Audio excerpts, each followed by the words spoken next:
আজকে শুনবেন একটা ব্যর্থ প্রেমের গল্প, পৃথিবীর কাছে হেরে যাওয়া ভালোবাসা।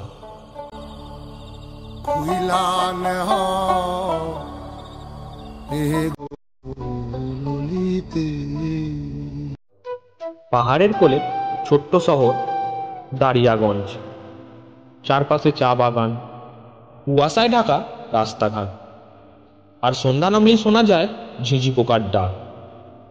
এই শান্ত শহরে দুটি প্রাণ, অয়ন আর তৃষা। অয়ন পড়াশোনা শেষ করে সদ্য ফেরা এক তরুণ, শহরের বাইরে মুম্বাইয়ে ইঞ্জিনিয়ারিং পড়ে এসেছে, কিন্তু চাকরি না পেয়ে হতাশ। তৃষা স্থানীয় কলেজের মেয়েটি, চিত্রশিল্পী হতে চায়, কিন্তু তার পরিবার চায় দ্রুত বিয়ে দিতে। দুজনের দেখা হয়েছিল এক বর্ষার বিকালে। সেদিন শহরের পুরানো লাইব্রেরির বারান্দায় বৃষ্টির হাত থেকে বাঁচতে গিয়ে তাদের প্রথম দেখা হয়েছিল। তৃষার হাতে আঁকার খাতা, অয়নের হাতে আধভেজা একটা উপন্যাস। বৃষ্টি থামার পরেও তারা কথা বলতে পারেনি। সেই দিন থেকেই শুরু হয় তাদের প্রেম। তাদের প্রেম ছিল শহরের মতোই নিরিবিলি। তারা প্রতিদিন দেখা করত পাহাড়ের ধারে নীলকণ্ঠ পয়েন্টে, যেখানে দাঁড়ালে মনে হয় মেঘ হাত বাড়ালেই ছুঁয়ে ফেলা যাবে। তৃষা বলতো, একদিন আমি এখানে আমার স্টুডিও বানাবো, পাহাড় আর মেঘের মাঝখানে ছবি আঁকবো। অয়ন হেসে উত্তর দিত, আর আমি সেই স্টুডিওর জানালার পাশে বসে উপন্যাস লিখব। তাদের স্বপ্নগুলো ছিল বড়, কিন্তু বাস্তব ছিল ততটাই কঠিন। অয়নের পরিবার চায় সে মুম্বাইয়ে ফিরে গিয়ে চাকরি খুঁজুক, কিন্তু অয়ন আর তৃষাকে ছেড়ে যেতে চায় না। অন্যদিকে তৃষার বাবা ঠিক করেছেন পরের মাসেই তার বিয়ে হবে এক ব্যবসায়ীর সঙ্গে। তৃষা প্রতিবাদ করেছিল, কিন্তু তাতে লাভ হয়নি। প্রেম দিয়ে পেট ভরে না, তার বাবা বলেছিল। এই বিয়ে তোমার ভবিষ্যতের জন্য ভালো হবে। অয়ন চেষ্টা করেছিল সমাধান খুঁজতে। মুম্বাইয়ে কয়েকজনের সঙ্গে যোগাযোগও করেছিল, কিন্তু চাকরি পায়নি। তৃষার বিয়ের দিন যত এগিয়ে আসছিল, তাদের মনে তত বাড়ছিল ভয় আর হতাশা। এক রাতে তারা নীলকণ্ঠ পয়েন্টে দেখা করল। চারপাশে কুয়াশা, চাঁদের আলোয় পাহাড় সাদা হয়ে আছে। অয়ন তৃষার হাত শক্ত করে ধরে বলল, আমাদের স্বপ্নগুলোকে যদি এই পৃথিবী মানতে না চায়, তাহলে আমরা নিজেদেরই একটা পৃথিবী বানাবো।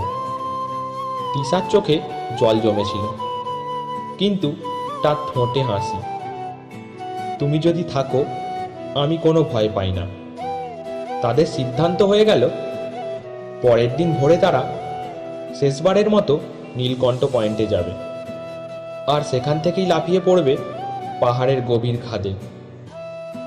ভোরের শহরটা অদ্ভুত শান্ত ছিল। তারা দুজনেই চিঠি লিখেছিল তাদের পরিবারের উদ্দেশ্যে। তৃষার চিঠিতে শুধু একটা লাইনই ছিল, যেখানে আমি যাচ্ছি সেখানে আমাকে আর বিয়ে দিতে হবে না। অয়নের চিঠিতে লেখা ছিল, যে স্বপ্নগুলো পূরণ করতে পারলাম না, সেগুলোকে আমার সাথে নিয়ে যাচ্ছি। তারা পাহাড়ের চূড়ায় পৌঁছে দেখল সূর্য ধীরে ধীরে উঠছে। মেঘের ফাঁক দিয়ে লাল আলো ছড়িয়ে পড়েছে চারিদিকে। তৃষা বলল, এটা দেখো অয়ন, মনে হচ্ছে আমাদের জন্যই আজ সূর্যটা এত সুন্দর হয়েছে। অয়ন মৃদু হাসল, হয়তো সত্যিই তাই। তারা হাত ধরল। তৃষার আঙুল কাঁপছে, কিন্তু অয়ন শক্ত করে ধরল। একসাথে গুনল, 1, 2, 3, আর তারপর তারা উড়ে গেল শূন্যে। মেঘের ভেতর দিয়ে নামতে নামতে তাদের মনে হচ্ছিল যেন সত্যিই তারা কোনো নতুন পৃথিবীতে প্রবেশ করছে। তাদের দেহ কয়েকশো ফুট নিচে পাথরে আঁচড়ে পড়ার আগে তারা শুধু একে অপরের চোখে তাকিয়েছিল। সেই চোখে কোনো ভয় ছিল না, ছিল শুধু ভালোবাসা। নীলকণ্ঠ পয়েন্টের নিচের খাদে তাদের নিথর দেহ পাওয়া যায় পরদিন সকালে। চা বাগানের কয়েকজন শ্রমিক প্রথমে দেখতে পায়। খবর ছড়িয়ে পড়তে বেশি সময় লাগেনি, পুরো শহর যেন স্তব্ধ হয়ে যায়। অয়নের বাবা মা ভেঙে পড়েন। তার মা শুধু বারবার বলছিলেন, আমার ছেলে তো কখনো এমন কথা বলেনি, কেন এমন করলো? তিশার বাবার হাতে পৌঁছে যায় তার লেখা চিঠি। সেই এক লাইন, যেখানে আমি যাচ্ছি সেখানে আমাকে আর বিয়ে দিতে হবে না। চিঠিটা পড়ে তার বাবা যেন মুহূর্তের মধ্যেই বুড়িয়ে গেল। তিনি কিছু বললেন না, শুধু খোলা আকাশের দিকে তাকিয়ে রইলেন অনেকক্ষণ।